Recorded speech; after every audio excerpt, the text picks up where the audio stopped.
DAV class 8 unit 1 पढ़ेंगे। सवाल number 5, how many non square numbers lie between the following pairs of numbers. तो मैं सवाल को पहले लिख देता हूँ और फिर मैं आपको समझाता हूँ। तो पहला जो एक नंबर में जो सवाल है वो है 7 का स्क्वायर एंड 8 का स्क्वायर। तो सवाल बोल रहा है कि इसका स्क्वायर करेंगे और इसका स्क्वायर करेंगे तो दोनों के बीच में कितने नॉन स्क्वायर नंबर मिलेंगे। इसका मतलब क्या हुआ, इसका मतलब ये हुआ कि पहले 7 का स्क्वायर कीजिए तो 49 और 8 का स्क्वायर कीजिए तो 64। तो इसके बीच में जो नंबर है वो कितने ऐसे नंबर है वही हमको बताने हैं। तो देखिए जो 49 है ये एक परफेक्ट स्क्वायर है। इसका मतलब क्या हुआ, ये 7 के स्क्वायर करने से निकलता है और 64 भी एक परफेक्ट स्क्वायर है क्योंकि 8 का स्क्वायर करने से 64 आता है।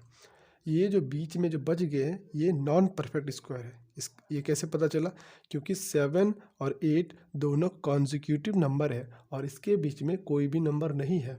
तो इन दोनों के बीच में जो नंबर है ये किसी भी नंबर का स्क्वायर नहीं हो सकता, क्योंकि 7 का स्क्वायर 49 है और 8 का स्क्वायर 64 है।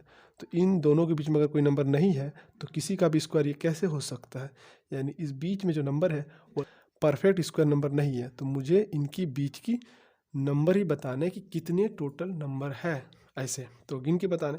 तो मैं आपको छोटे एग्जाम्पल से समझाता हूँ, फिर मैं आपको फार्मूला भी बताऊँगा। जैसे कि अगर 2 का स्क्वायर करते हैं और 3 का स्क्वायर करते हैं तो 2 का स्क्वायर 4 होगा और 3 का स्क्वायर 9 होगा। तो इनके बीच कितने नंबर है, 5, 6, 7 और 8। तो 4 नंबर है।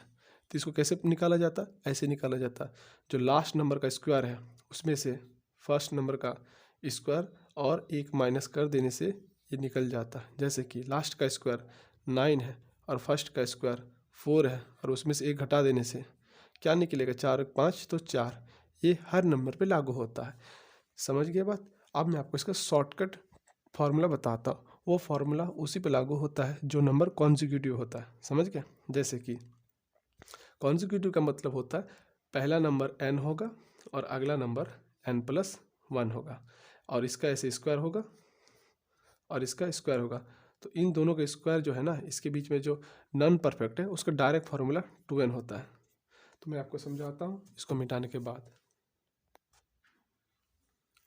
जैसे कि एक नंबर n है और उसका कॉन्जिक्यूटिव n+1। कॉन्जिक्यूटिव नंबर का मतलब होता है पहला नंबर और उसके अगले नंबर में एक जोड़ के, उसे कॉन्जिक्यूटिव कहते हैं।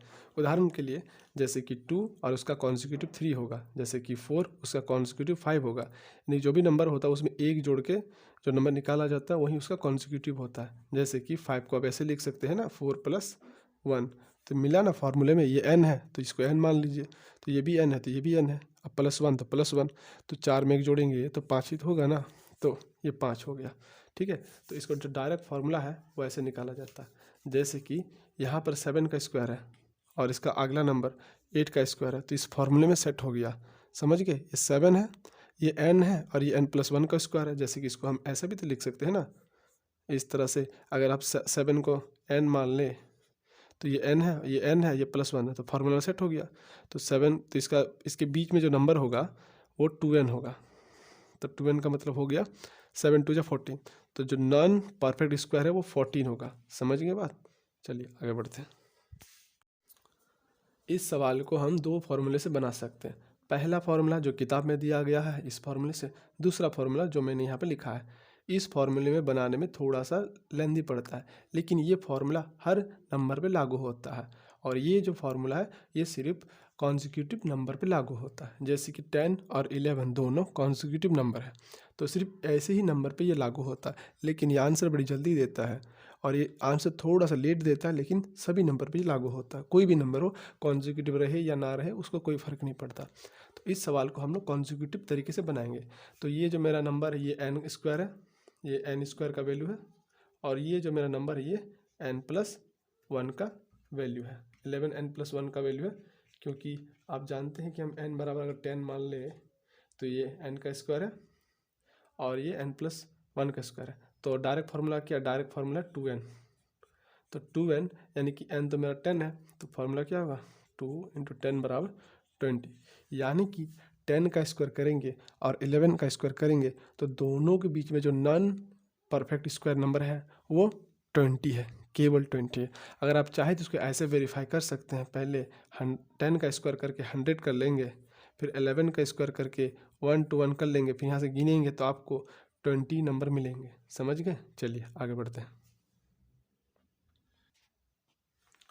चलिए इस सवाल को फिर से फॉर्मूला से करते हैं। तो वहीं ये एन स्क्वायर का वैल्यू है और ये n+1 का स्क्वायर का वैल्यू है। तो डायरेक्ट फार्मूला क्या है? 2n, ये n होता है तो 2n हमारा फार्मूला है।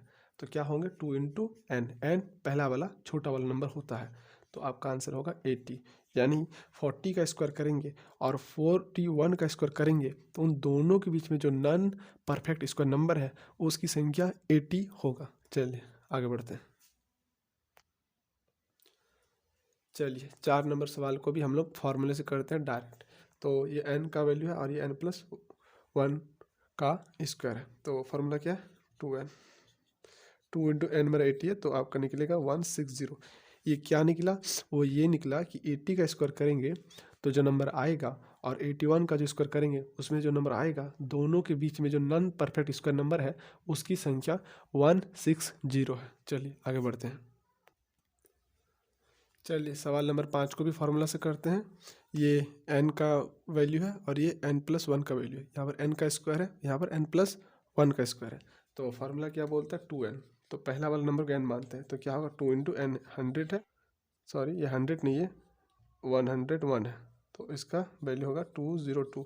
ये जो 202 है ये इसको स्क्वायर करने से और इसको स्क्वायर करने से बीच में जो नॉन परफेक्ट स्क्वायर नंबर है उसकी संख्या 202 है। यानी 202 नंबर ऐसे हैं के बीच जो नॉन परफेक्ट स्क्वायर है। आगे बढ़ते हैं। सवाल नंबर 6 बनाते हैं। इसमें लिखा है 206 का स्क्वायर करना और 205 का स्क्वायर करना। इसका स्क्वायर करने से और इसका स्क्वायर करने से जो नंबर आएगा उसके बीच नॉन परफेक्ट स्क्वायर नंबर कितने हैं उनकी संख्या बताना है। तो वही फार्मूला से, तो फार्मूला आपका क्या है? 2n। तो 2n 2 × n, छोटा वाला वैल्यू लिया जाता है 205। अब इसको गुना करेंगे तो 410, तो 410 इसका आंसर है। तो ये सवाल नंबर यहीं पर समाप्त होता है। मिलते हैं अगले सवाल पर। धन्यवाद।